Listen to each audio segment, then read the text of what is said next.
శ్రీమతి లతా గారి ఆధ్వర్యంలో శ్రీపాద శ్రీవల్లభ దత్తపీఠంలో దత్తాత్రేయ జయంతి వేడుకలు. వివరాల కొరకు సంప్రదించండి.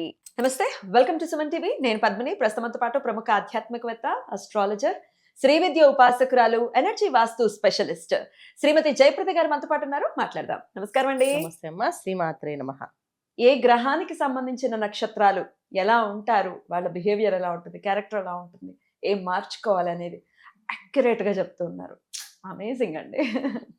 మీ సరస్వతి, మీ గురువు యొక్క వైభవం అంతే అంటే నేర్పినటువంటి గురువులకే చెందుతుంది. అంతే 100%. అద్భుతం. రైట్. మన రాహు నక్షత్రాల వరకు మాట్లాడేసుకున్నాం. ఇక గురువు త్రిపాద నక్షత్రాలు అని చెప్తుంటారు. ఈ గురు నక్షత్రాలకి సంబంధించిన వాళ్ళు ఎలా ఉంటారు, వీళ్ళు ఎటువంటి మార్పులు ఖచ్చితంగా జీవితంలో చేసుకోవాలి? ఈ మూడు నక్షత్రాలు పునర్వసు, విశాఖ, పూర్వభాద్ర, ఈ మూడు నక్షత్రాల వాళ్ళు అసలు ఎలా ఉంటారండి? తప్పకుండా అన్న, చాలా విశేషంగా ఈ నక్షత్రాల గురించి చెప్పుకుంటుంటాం. మనం నక్షత్రాల్లో పుట్టాలని అనుకుంటుంటాం, కానీ వీళ్ళు ఇప్పుడు కలియుగంలో ఎలా ఉంటారో మీకు నేను చెప్తా వివరంగా. కానీ ఎవరు కొనే బాధపడకండి, ఉన్నది ఉన్నట్టు చెప్పాల్సిన పరిస్థితి చెప్పాలి. వాళ్ళు నేర్చుకోకపోతే, తెలుసుకోకపోతే దేనివల్ల అనుకుంటూ ఉంటాం మనం కొన్ని విషయాలు. కానీ మనం తెలుసుకుంటేనే ఓకే, ఈ విషయంలో ఇది ప్రాబ్లం ఉందా, దాన్ని మనం క్లారిటీ తెచ్చుకోగలుగుతాం. కరెక్ట్. సో నక్షత్రాల వైజ్గా వస్తే గురు మహాదశ, తర్వాత గురువు అంతర్దశలు, తర్వాత గురు బలము, ఇవన్నీ జాతకంలో చూసుకుంటే బ్రహ్మాండంగా యోగిస్తుంది. 100% యోగిస్తుంది, అంత డౌట్ లేదు. కానీ నక్షత్రాల వైజ్ వచ్చాం మాత్రం కరెక్ట్ కాదు. నక్షత్రాలు మాత్రం కాస్తంత ఇబ్బంది పడ్డేవాళ్ళే వీళ్ళు. చాలా టఫ్ పర్సన్స్ వీళ్ళంతా. ఎంతటి టఫ్ పర్సన్స్ అంటే మనం ఆలోచించేస్తే పునర్వసు నక్షత్రం తీసుకుందాం. పునర్వసు నక్షత్రంలో మిథున రాశిలో 3 పాదాలు, 1వ పాదం, 4వ పాదం వచ్చేసి మనకు కర్కాటక రాశి ఉంటుంది. ఈ 3 పాదాల్లో పునర్వసు నక్షత్రం వాళ్ళు అమ్మాయిలు, అబ్బాయిలు కానీ రఫ్ అండ్ టఫ్ ఉంటారు. ఎంత వినయ విధేయతలతో ఉంటుంది ఈ నక్షత్రం అనుకుంటామో, గురువు బృహస్పతి అంటే అలా ఉంటుంది, కానీ వీళ్ళు అలా ఉండరు. రామచంద్రమూర్తి నక్షత్రం అండి. 100% రామచంద్రమూర్తి నక్షత్రమే, కాదనట్లేదు. కానీ కలియుగ ప్రభావం ఎక్కువగా ఉంది. వీళ్ళు రఫ్ అండ్ టఫ్ గానే ఉంటారు. ఈ 3 పాదాల వాళ్ళు ఖచ్చితంగా మాటకు మాట సమాధానం చెప్తారు. చాలా స్ట్రాంగ్ పర్సనాలిటీస్. ఆలోచనలు, వ్యవహారాలు అన్నీ తారుమారే. ఇప్పుడు నేను చెప్తున్నాను అంటే అర్థం చేసుకోండి. ఎలాంటి ఆలోచనలు ఉంటారో, ఎలా బట్టలు ఉంటాయో, ఎలా వాళ్ళు తిరుగుతారో, ఎలా ఉంటారో చాలామంది తెలుసు ఇంట్లో వాళ్ళకి, బయట చెప్పకలే. బయటికి మాత్రం మనం వీళ్ళు చాలా క్వాలిటీగా, ప్యూరిటీగా కనిపిస్తారు. అలా ఉండరని కాదు, కాకపోతే జనరల్గా వాళ్ళ ఆలోచన విధానం వేరు, డిఫరెంట్. ఏమవుతుంది, ఇలా ఈ రోజుల్లో మన ట్రెండ్ తగ్గట్టు మారాలి, ట్రెండ్ ప్రకారం మనం వెళ్ళాలి అని చెప్పే తత్వం ఎక్కువగా ఉంటుంది పునర్వసు నక్షత్రం. చాలామందిని చూసాను. పునర్వసు నక్షత్రం రాములవారి నక్షత్రం ఎంతో పవర్ఫుల్ నక్షత్రం, చాలా మంచి నక్షత్రం, చాలా బాగుంటుంది నక్షత్రం అనుకున్నా. కానీ ఈ 3 పాదాలు వాళ్ళని చూసిన తర్వాత కష్టమే వీళ్ళతోనే చెప్పి అనిపించింది. ఎందుకంటే వాళ్ళు ఏదంటే అది ఎంత పవర్ఫుల్ నక్షత్రం అయినప్పటికీ కూడా ఏంటంటే వాళ్ళ ఆలోచన విధానం అంత పవర్ఫుల్గా ఉంటుంది. అంతే, ఒక డెసిషన్ తీసుకుంటే మార్చలే వాళ్ళని. ఇప్పుడు చెడు మార్గంలోకి వెళ్ళారనుకోండి, వాళ్ళని రైట్ చేయడం పేరెంట్స్కి ఒక పెద్ద తలనొప్పి, చాలా పెద్ద తలనొప్పి. ఏం చేస్తే అవ్వదు వాళ్ళకి, సెట్ అవ్వదు వాళ్ళు, అది అలాగే వెళ్తారు. అయితే ఒక మొండితనం వాదంలోకి వెళ్ళారనుకో, ఆ మొండితనం అలాగే పెరుగుతుంది తప్ప తగ్గించుకోవాలి. ఒక వయసు వచ్చిన తర్వాత పెళ్లి చేసుకోవాలి, దానికి అంటే నేను చేసుకోను, ఇలా ఉంటాను, అలా ఉంటాను చెప్తే ఇంకా పేరెంట్స్కి పెద్ద టాస్క్. మామూలు టాస్క్ కాదు వాళ్ళకి, గురువులు కూడా టాస్కే. ఇలాంటి జాతకాలు చూసినప్పుడు వాళ్ళు ఏ పరిహారం చేస్తారని సమస్య లేదు. కాకపోతే ఏంటంటే వీళ్ళకి ఖచ్చితంగా చేయించాల్సిందే, పరిహారాలు చేసుకుని మార్చాల్సిందే, మళ్ళీ చాలా కష్టపడాల్సిందే. ఎందుకంటే మంచి వారి తెలివితేటలు ఎప్పుడు కూడా మంచిగా ఉపయోగపడాలి. ఒకవేళ చెడు వాళ్ళ చేతిలోకి వెళ్ళారా వీళ్ళు చాలా ఇబ్బంది పడతాం.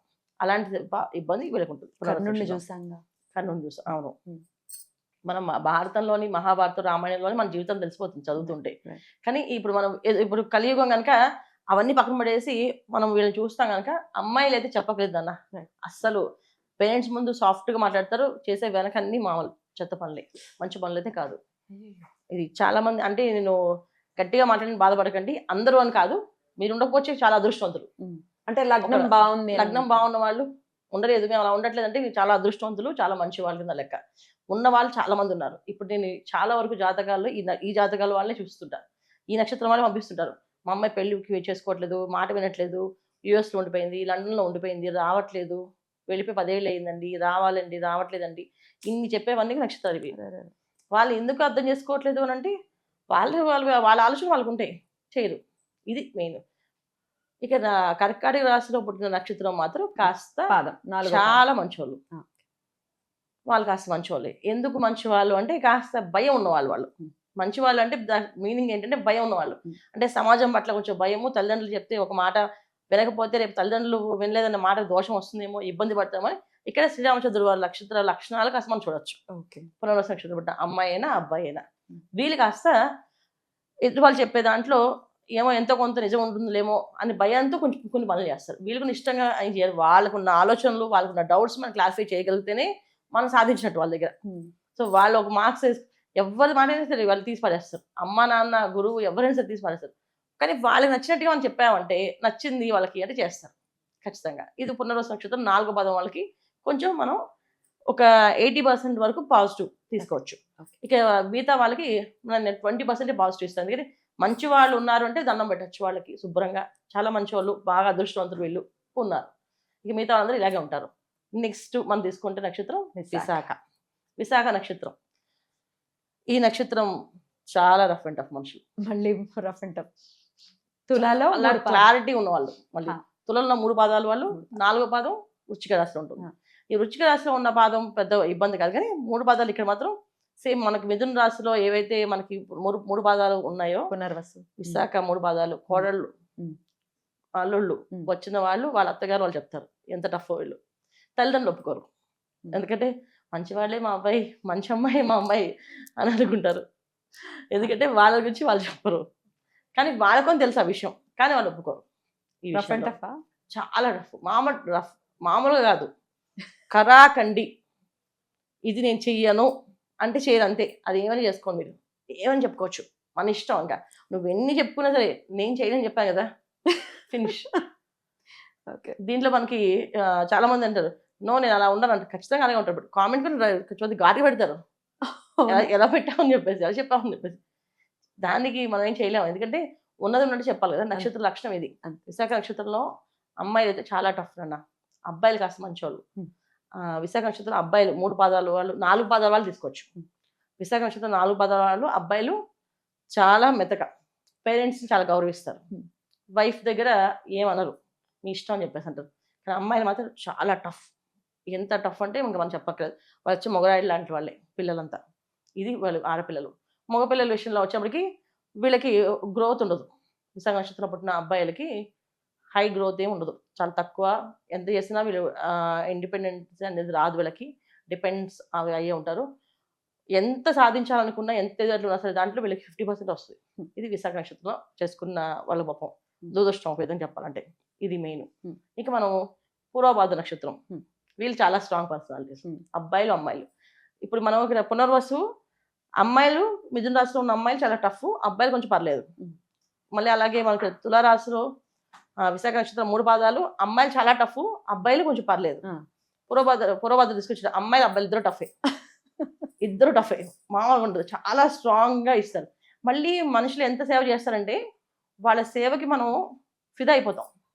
అరే ఇంత బాగా, ఇంత మంచి సేవ, ఇంత మంచి వాళ్ళ వీళ్ళు, ఇంత బ్రహ్మాండంగా చేస్తారా అని చెప్పి అనుకుంటాం. కానీ లోపల మాత్రం చాలా రఫ్ అండ్ టఫ్ అనమాట. అంటే కోపం వస్తే మాట్లాడితే 4 పాదాలు ఇంకా నువ్వు ఏ పదం లెక్కేసుకుని 4 పాదాలు నేను రాస్తున్న పదం కూడా లెక్కేసుకోవాలి. మొత్తం 4 పాదాలు ఫేస్ టు ఫేస్ చెప్పేస్తారు, అడిగేస్తారు, అన్ని అడిగేస్తారు. మొహమాట ఉండదు, నీకు అన్ని ఇచ్చే విశ్వాసం లేదు, నీకు విశ్వాసం లేదని చెప్తుంటారు. మళ్ళీ పైగా ఏదో చిన్న చేసే సరే వాళ్ళు నీకు విశ్వాసం లేదు, అందుకే చెప్పావు అన్ని విషయాలు అని చెప్పి చాలా గట్టిగా మాట్లాడితే గట్టిగా తిడతారు కూడా. అసలు మనం భరించలేం. అదే బయట వాళ్ళకి అసలు ఆ నోట్లో నాలుగు లేనట్టు ఉంటారు. ఎంత మంచి వాళ్ళండి వీళ్ళు, అసలు ఇలాంటి వాళ్ళు ఉండాలి మనకి అని చెప్పేసి అన్నట్టే ఉంటారు. అంటే చాలా సర్వీస్ మోడ్ బాగుంటుంది. ఎంత సర్వీస్ మోడ్ చేస్తారో అంత కోపము, అంత పట్టుదల, ఆవేశం వస్తే ఆపుకోకుండా మాట్లాడే తత్వం అవన్నీ వస్తాయన్నమాట. ఇంకంటే ఒక రుద్రతాండవం చేసినట్టే వీళ్ళకి కోపం వస్తే. ఏంట్రా బాబు ఇంత వీళ్ళు ఇలా ఉండే క్యారెక్టర్ అని తెలియదు ఎవరికి. అంత క్యారెక్టర్ ఓన్లీ వైఫ్ కానీ అయితే పేరెంట్స్ కానీ తెలుస్తుంది. అలాగే హస్బెండ్స్ ఉంటే వైఫ్ గురించి హస్బెండ్ తెలుస్తుంది. మా ఆవిడ నన్ను రోగులు మొత్తం ఉతికేసి బయటకు వచ్చి మా ఆయన నన్ను కొట్టేది చెప్తుంది. అంటే ఇంత క్లారిటీగా ఎందుకు చెప్తే చాలా చాలా జాతకాలు అలా చూసాను కనుక చెప్తున్నాను. మీరు అలా లేకపోతే హ్యాపీగా సంతోషంగా మీకు ఆ దేవుడు ఆ వరం ఇవ్వలేదని హాయిగా సంతోషంగా ఉండండి దయచేసి. ఎందుకంటే అలా లేదని మాత్రం కొట్టేయకండి. నిజంగా ఉన్నారు ఇలా చాలా మంది ఉన్నారు నాన్న. నేను చూసిన జాతకాలు మాక్సిమం జాతకాలు ఈ ఉన్న నక్షత్రం ఇదే నాకు చాలా ఇష్టం. ఈ నక్షత్రం మీద అనాలిసిస్ చేయడంలో ఫస్ట్ నేను ప్రారంభం చేసేది గురు నక్షత్రం. గురు నక్షత్రాలతో ఎందుకంటే గురువుతో ప్రారంభం కదా ఏదైనా సరే. ఆ, ఆ. అసలు ఈ నక్షత్రాలు ఫాలో అయినప్పుడు నేను ఒక్కొక్క రోజు ఒక్కొక్కసారి షాక్ అయిపోయేదాన్ని. సరే అసలు మైండ్ పనిచేసేది కాదు. ఇంత ఏ లెక్క వేసినా సరే ఎందుకు వీళ్ళు ఇలా ఉన్నారు అనేది నాకు చాలా డిఫరెంట్ గా ఆలోచించేదాన్ని. ఎంత డిఫరెంట్ ఆలోచిస్తే సరే సెట్ అయ్యేది కాదు. మళ్ళీ మనుషులు చూడగానే మళ్ళీ మారిపోయేది. కానీ వాళ్ళ తత్వాలు చదివినప్పుడు వాళ్ళ పేరెంట్స్ చూసినప్పుడు ఈ నక్షత్రం ఇలా ఉండి వీళ్ళు ఇలా ఉంటారంటే 100% మా ఇంట్లో మా అమ్మాయి అలాగే ఉంటుందండి. అందుకే మా అమ్మాయి ముందు తీసుకొచ్చే జాతకం చూపించడానికి. ఎందుకంటే మళ్ళీ నేను చెప్పాను అబద్ధం చెప్పంటుంది. అందుకే మీరు చెప్పాను మా అమ్మాయి మార్చుకుంటుంది అని చెప్పి తీసుకొచ్చేవాళ్ళు. అప్పుడు ఫైనలైజ్ అయింది. అయితే ఏంటంటే దీంట్లో లగ్నం వైజ్ లగ్నంలో శనేశ్వరుడు ఉన్నా, లగ్నంలో గురువు ఉన్నా, లగ్నంలో గురువు ఉంటే చాలా స్ట్రాంగ్, ఇంకా స్ట్రాంగ్ అయిపోతారు. లగ్నంలో శనేశ్వరుడు ఉన్నా, లగ్నంలో మా శుక్రుడు ఉన్నా కొంచెం వీళ్ళు చాలా సాఫ్ట్ నేచర్ వస్తారు. సాఫ్ట్ గా అసలు అలాంటి లక్షణాలు ఏం కనిపించకుండా మొత్తం కవర్ అయిపోతుంది. లేకపోతే మాత్రం ఖచ్చితంగా డెఫినెట్ గా 99% ఇలానే ఉంటుంది అన్న, మొహమాటమే లేదు ఇది. రైట్. అయితే ఈ 3 నక్షత్రాల వాళ్ళు ఏమేమి మార్చుకోవాలి, ఏ దేవతారాధన చేసుకోవాలి? మార్చుకోవాల్సిన విషయం ఖచ్చితంగా భక్తి ఖచ్చితంగా ఉండాల్సిందే. ఎందుకంటే వీళ్ళు గురు నక్షత్రము. ఇప్పుడు చెప్పే ఆయన ఎవరు? ఇప్పుడు ఎవరైనా ఒక పండితురాలు కొడుకు పండితురాలు కూతురు కానీ, ఒక పండితురాలు ఆవిడ కింద ఇప్పుడు నా కొడుకు నా కూతురు రఫ్ అండ్ ఉంటే మీ అమ్మగారు అవుతారు, నువ్వు ఇలా ఉంటే ఏంటి అసలు అని అంటారు కదా. అలాగే గురు నక్షత్రాలన్నీ కూడా భక్తి మార్గంలో ఎక్కువ ఉండాలి వీళ్ళు. ఏదో ఒక దేవుడిని దైవారాధనని పాటించడము, అన్నిటికన్నా తల్లిదండ్రులని బాగా గౌరవించడం, తల్లిదండ్రులకి ప్రతిరోజు నమస్కారం చేసే బయటకు వెళ్ళాలి వీళ్ళు. అలా వీళ్ళకి లైఫ్ సక్సెస్ అవుతుంది. కింద కాలు ముగ్గుతాం మళ్ళీ పైన తిట్టేస్తాం అంటే కుదరదు. అసలు దండం పెడతారా, బయట దండం పెడతారు ఖచ్చితంగా. మళ్ళీ కోపం వస్తే తిట్టేస్తాను, నా ఇష్టం, నా ఆవేశం ఎవరు చూపిస్తాను, చేయకూడదు. వీళ్ళు తల్లిదండ్రులు చాలా గౌరవంగా చూడాలి. వీళ్ళకి ఫస్ట్ గురువు ఎవరంటే తల్లిదండ్రి, తర్వాత దేవుడు. ఈ 3 వీళ్ళని మార్చుకుంటే వీళ్ళ జీవితంలో సక్సెస్ అనేది వస్తుంది.